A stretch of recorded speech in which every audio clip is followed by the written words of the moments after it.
So before we go on to the next session, I take this opportunity because since morning we have been hearing a few men in this hall.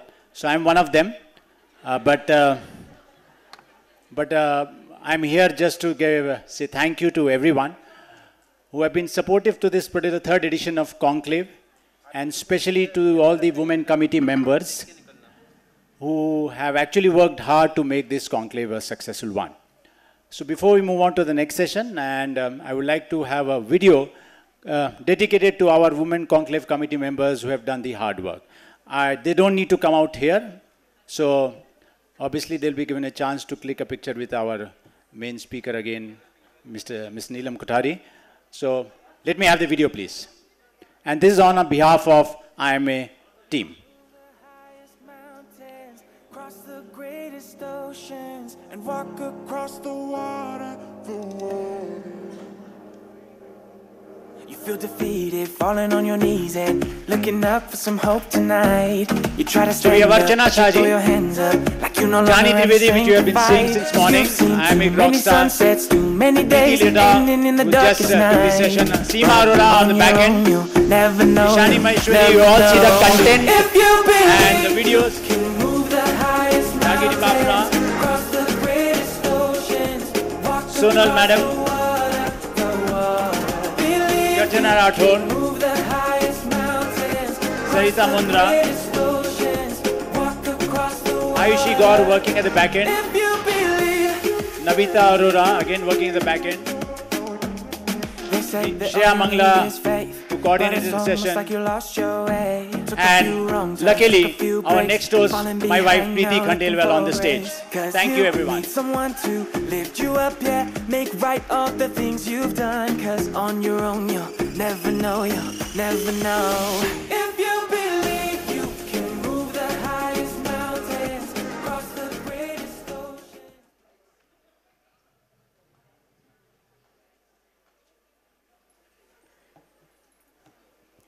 Hello. एक रास्ता है जिंदगी जो थम गए तो कुछ नहीं, ये कदम किसी मुकाम पे जो जम गए तो कुछ नहीं, एक रास्ता है जिंदगी जो थम गए तो कुछ नहीं. Good evening beautiful ladies.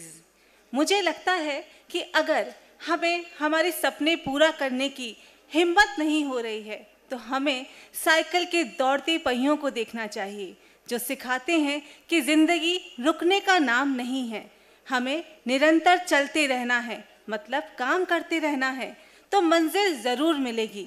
तो आइए रूबरू होते हैं एक ऐसी ही महिला से जो हम जैसी ही ऑर्डिनरी हैं, लेकिन उन्होंने कैसे एक्स्ट्रा ऑर्डिनरी किया. First, we request to Sushma Nandi ma'am, IMA Women Forum Committee to do the welcome and present memento to Miss Renu Singhi ma'am.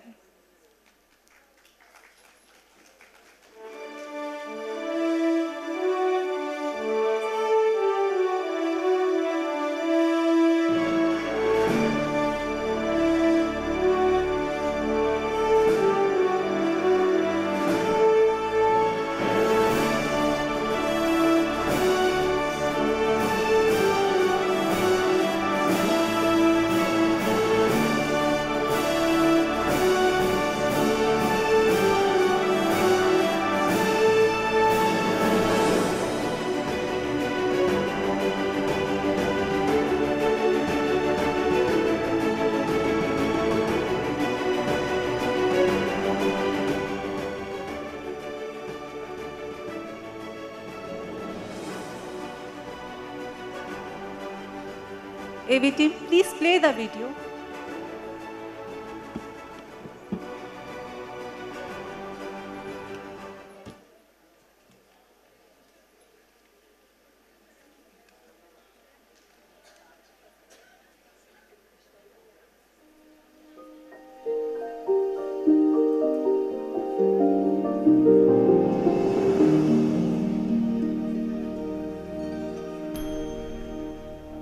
At 57 years old, Renu Singhi stands as a testament to the boundless possibilities of passion and perseverance. Her journey into cycling began at the age of 52. Since then, her achievements are nothing short of remarkable. Having cycled over 55,000 kilometers, she has achieved Super Randonneur status 5 times. In 2018, she completed the PBP endurance ride in France. Her cycling feats include winning the Cyclotrots Freedom Challenge and completing the Super Randonneur series. Renu's accomplishments extend to high altitude rides as well. In October 2021, she cycled 420 kilometers from Srinagar to Leh as the only woman cyclist from Rajasthan, conquering Khardungla at an altitude of 18,000 feet. Beyond her cycling achievements, Renu Singhi is a respected advisor at Purnima University, Jaipur. Her journey continues to inspire, proving that passion and perseverance can lead to extraordinary achievements regardless of age. Please welcome Renu Singhi. As Rabindranath Tagore said, उठो जागो, उठो जागो, उठो जागो। तो आइए हम रेनू जी की जिंदगी की गहराइयों में डुबकी लगाते हैं। रेनू जी, हर किसी चीज़ की, किसी इंसिडेंट्स की शुरुआत किसी वाक्या से होती है, तो ऐसा क्या इंसिडेंट था जो आपने 52 की एज में साइकिलिंग स्टार्ट की? Good evening and thank you for IMA Indore management association को मैं बहुत बहुत धन्यवाद देना चाहती हूँ जो आज मुझे इस जगह आने का मौका दिया, और आप लोगों का अपनत्व और प्यार इतना गहरा और इतना अच्छा लगा कि बार बार दिल यहाँ आने को चाहेगा। Thank you so much for invite me. कौन कहता है कि आसमां में सुराग नहीं होता? कौन कहता है कि आसमां में सुराग नहीं होता? एक पत्थर तो फेंक के तबीयत से उछाल के देखो यारों। Thank you so much. मैं अपनी जर्नी बहुत ही एक अजीब सी हालात में हुई। मैं अपने बेटे को साइकिल दिलाने गई थी, उसको आयरन मैन करना था। मैम ने बेटे को आयरन मैन करना था? बेटे को आयरन मैन करना था। उससे पहले आप कुछ नहीं करते थे? नहीं, उसके पहले मैं बैडमिंटन खेलती थी, जिम जाती थी, हम लोग अलग अलग तरह के बच्चों के साथ जो जो गेम बच्चों के होते थे वो मैं बच्चों के साथ बच्चों की तरह खेलती थी, और बच्चों के साथ ही मैं बच्चों की तरह बड़ी होती गई। तो उसने बोला कि मम्मी चलो मुझे साइकिल चाहिए, तो मैंने कहा कि चलो ठीक है चलते हैं। तो बोला कि हम साइकिल की दुकान पे गए, तो बोला आप बैठो मैं देख के आता हूँ। मैंने कहा क्यों, मैं क्यों बैठूँ, मैं भी चलती हूँ। बोला आप क्या करोगे चल के? मैंने कहा जो तू करेगा वो मैं भी करूँगी। बोला आप चलाओगे? मैंने कहा हाँ मैं भी चलाऊँगी। बोले ठीक है फिर अपन देखते हैं। बस उस दिन का हुआ, उसको साइकिल दिलाई और अपने लिए खरीदी। घर जब आए तो बिल आया, तो पतिदेव ने पूछा कि ये 2 साइकिल लेके आए हो या क्या लेके आए हो? मैंने कहा हाँ 2 ही लाए। वो बिल तो 60,000 का आया है। मैंने कहा वो 25,000 की 2 साइकिल आई है। बोले क्या हीरे जड़े हुए हैं क्या उस साइकिल में?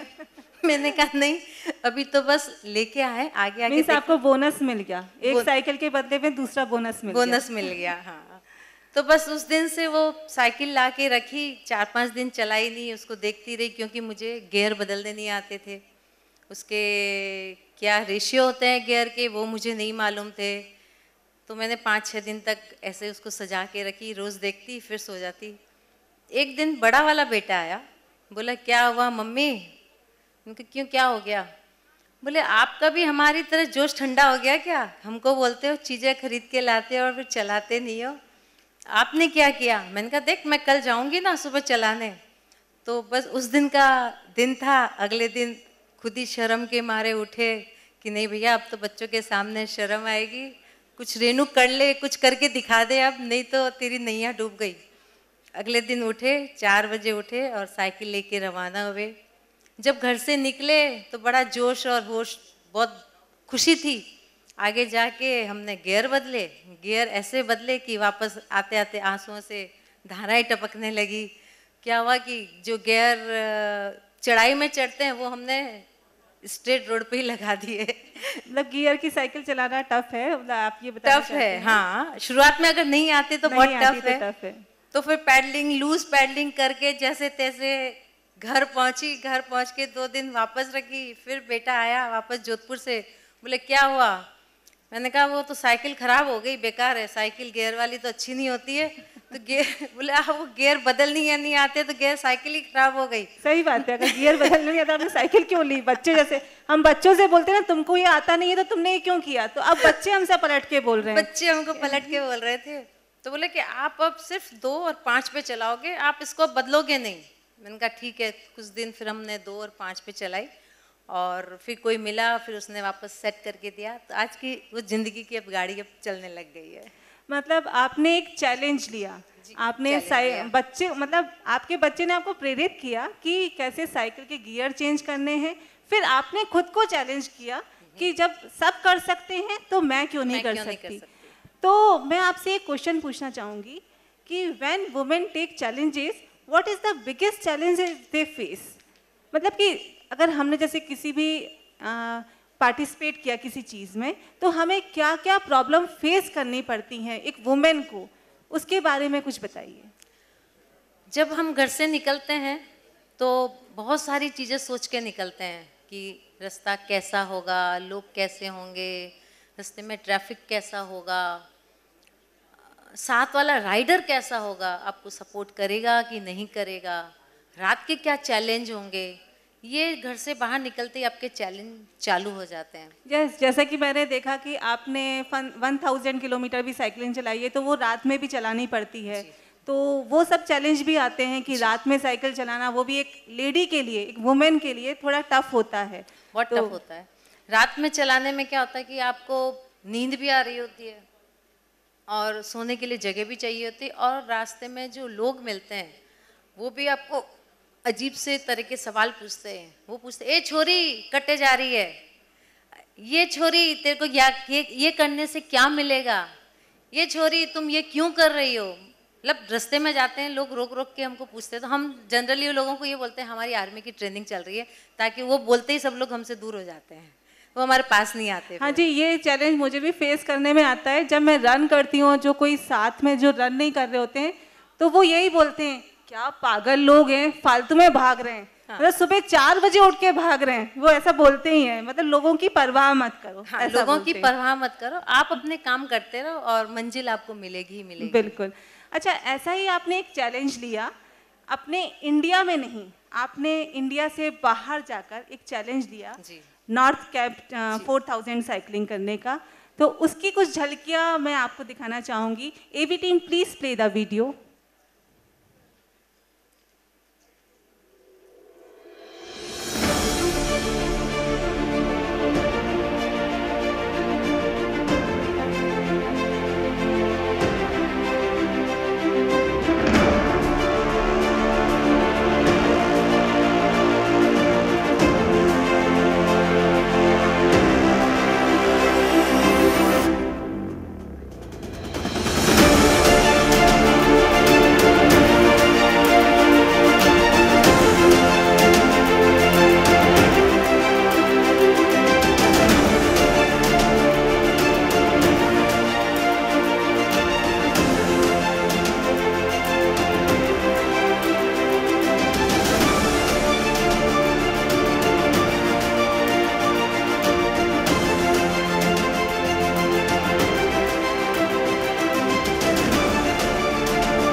मीन्स आप फर्स्ट वुमेन इन इंडिया हैं जिसने आपने ये 4000 किलोमीटर साइकिलिंग कंप्लीट की नॉर्थ कैप में।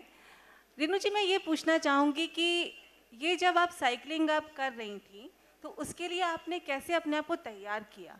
क्योंकि क्या होता है, हम अपने इंडिया में जब साइकिलिंग करते हैं तो वहाँ का एटमॉस्फेयर अलग रहता है, वहाँ की रोड्स अलग रहती हैं, वहाँ इतने उतार चढ़ाव नहीं हैं, लेकिन हमारे इंडिया से बाहर जब हम किसी साइकिलिंग में इवेंट में पार्टिसिपेट करते हैं तो उसके लिए हम अपने आप को कैसे तैयार करते हैं?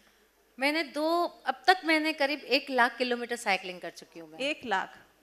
तो उसके पहले मैंने एसआर किया हुआ है। एसआर होता है एक 200, 300, 400 और 604 का एक ग्रुप करते हैं जो एक साल के अंदर करना तो होता एसआर है, बोलते वो हैं। एसआर बोलते हैं। तो वो मैंने 13 एसआर किए हुए हैं और इसके आपने 13 एसआर कर चुकी हैं? जी हाँ, मतलब आप हर साल एसआर कर रही हैं? हाँ, मैं हर साल एसआर करती हूँ। किसी साल 3 बार करती हूँ, किसी बार 4 बार करती हूँ, किसी बार 2 बार करती हूँ, कभी शुरुआत में 1 बार करी है।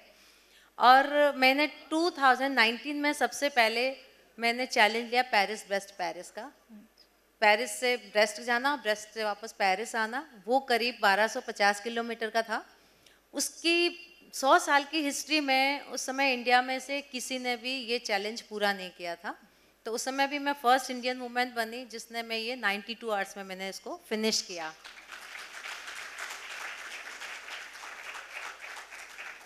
वहाँ से थोड़ा हौसला और बढ़ा और हिम्मत आई और कुछ आगे करने का, क्योंकि मुझे अपना फिर लक्ष्य और वजूद दोनों मिलने लगे और मेरे को उस खुशी और उस पल का कोई ठिकाना नहीं था कि मुझे अपनी पोटेंशियल और मुझे अपना स्टेमिना पता लगा कि हाँ मैं कुछ अब कर सकती हूँ। मैंने अब तक की जो लाइफ में 50 साल तक मैं अपने घर में अपने बच्चों के साथ अपनी फैमिली के साथ जो मैंने अभी टाइम स्पेंड किया, अब वो सब टाइम मैं अपना कर चुकी हूँ। बच्चे सेटल हो चुके, अब मुझे अपने लिए कुछ करना चाहिए। बिल्कुल।